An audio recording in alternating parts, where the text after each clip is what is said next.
Bienvenue à Mix et Remix. Le concept de l'émission, on vous parle d'un cocktail à travers un thème et maintenant on vous parle du thème du Mexique. Impossible de parler du Mexique sans vous parler de la boisson nationale du Mexique, la tequila, ou encore en espagnol, la tequila. Alors bien sûr, la tequila, c'est quoi? Qu'est-ce que c'est la tequila? Je vous explique ça. En fait, ça vient d'une plante mexicaine, une espèce de cactus. Et il y en a partout à travers le monde, même concentration un peu plus au Mexique. Et cette plante-là va prendre entre 3 ans et 30 années avant d'arriver à maturation et être capable d'être cultivée. Pour avoir de la tequila, il faut absolument que ce soit une plante qui vient du dérivé Tequilina weber, qui est la gave bleue. Que ce soit spécifiquement cette plante-là. Et elle doit pousser dans l'État de Jalisco, Nayarit, Guanajuato, parce que c'est une appellation d'origine contrôlée. Alors, comme le cognac, le champagne, elle doit absolument être fait dans cette région-là. Fait que la tequila vient du Mexique et elle est très populaire. C'est la boisson qui... On prend plus de tequila aux États-Unis qu'au Mexique. Alors, grosse popularité là-dessus. Puis je sais qu'on a beaucoup d'expérience. Certaines personnes à prendre des shooters tequila bang bang, en margarita trop sucrée, une qui était délicieuse straight. Comment on boit ça de la tequila de différentes manières. Aujourd'hui, on va vous le faire en cocktail, bien sûr. Petit conseil, quand vous achetez une tequila aussi là, à la SAQ, il y a 2 grandes catégories. Il y a la tequila qui va être écrit dessus, puis s'il est juste écrit tequila, ça veut dire que c'est 51% des sucres d'agave. Et tout le reste vient des additifs, de la glycérine, du caramel. Vous prenez ça et vous la mettez aux poubelles ou vous ne l'achetez pas, à mon avis.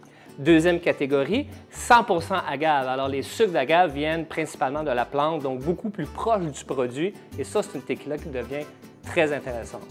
Une fois que vous avez la tequila, après ça, il y a une autre catégorie qui va être la tequila blanco, la tequila blanche qui va être tout de suite embouteillée après la distillation. Ou sinon, on a la reposado qui va être vieillie en baril de chêne pour au moins 2 mois. C'est ma recommandation, c'est la tequila qui va donner des saveurs beaucoup plus intéressantes. Sinon, vous avez la tequila anejo, vieillie plus qu'1 an, ou extra anejo, vieillie plus que 2 ans. Est-ce qu'on est prêt pour notre cocktail? Et bien sûr. Alors aujourd'hui, je vais vous préparer un cocktail qui sera à base de mezcal. Voilà, là je vous surprends parce qu'on parle de tequila, etc. Mais là aujourd'hui, on va construire à base de mezcal.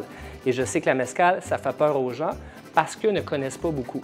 Alors, comme la tequila, la mezcal vient aussi de l'agave, mais pas seulement la tequilana weber, la gave bleue, mais de plein d'autres différentes sortes d'agave. Donc, il y a beaucoup plus de profondeur, beaucoup plus de personnalité dans la mezcal.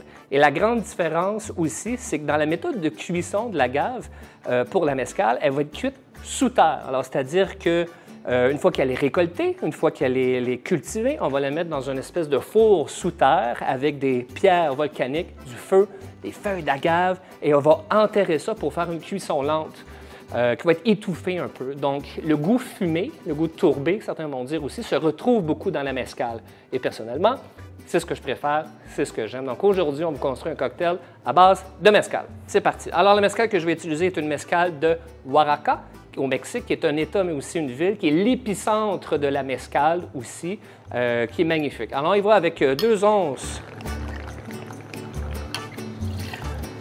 de mezcal. Pour ajouter aussi un petit piquante et un petit peu plus mexicain, un petit peu plus chili, je vais utiliser une liqueur de chili. C'est une marque plus commerciale, le Ancho Reyes, mais ça se fait aussi à la maison avec une infusion de piment poblano qui devient ancho, puis avec une infusion de rhum, un peu de sucre aussi, tu laisses macérer plusieurs semaines, puis ça devient une liqueur piquante et qui est très intéressante, qui va donner quand même du corps. Alors, je vais mettre 0,5 onces de liqueur de piment. Pour un côté aussi plus fruité, exotique, je vais prendre 2 onces de jus de pamplemousse fraîchement pressé, bien sûr. Alors, on a 2 onces de pamplemousse ici. Je vais continuer avec le côté acidulé avec 0,5 onces de lime qui est aussi fraîchement pressé.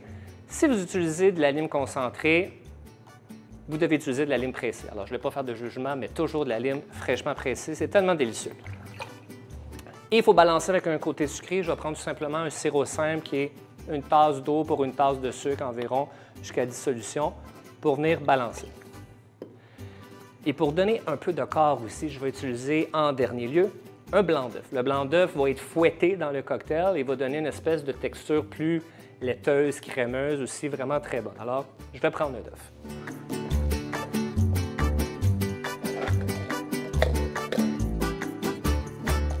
Alors, le blanc d'œuf que je vais casser et je vais mettre directement dans mon shaker, bien sûr.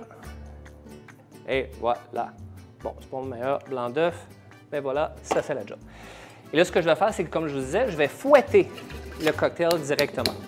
On ferme le shaker et on fouette avec le sourire. Parce qu'oubliez pas, vous avez peut-être des invités à la maison qui vous regardent avec le sourire. Je fouette. Après 10-15 secondes, je sens que c'est très bien fouetté. Je vais rajouter ensuite ma glace. Alors, j'ai la glace, justement. J'ai fouetté mon cocktail avec mon blanc d'œuf. Je mets la glace pour refroidir et diluer. Et j'y vais pour 10 secondes de shakage avec sourire.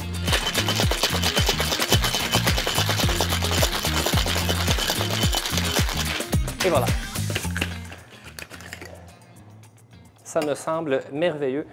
Et je vais présenter mon verre, justement, pour bien servir notre cocktail, que je vais double filtrer. Double filtrer d'abord, j'ai mon filtre, et ensuite, pour les petits morceaux de glace aussi, que je vais enlever directement.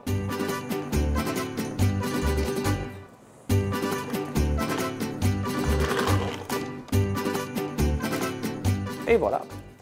Nous avons maintenant un cocktail à base de mezcal, pamplemousse, lime, picante, avec un beau blanc d'œuf qui va faire un col sur le dessus directement. Et pour agrémenter le tout, on se rappelle que la mezcal, il y a un goût fumé.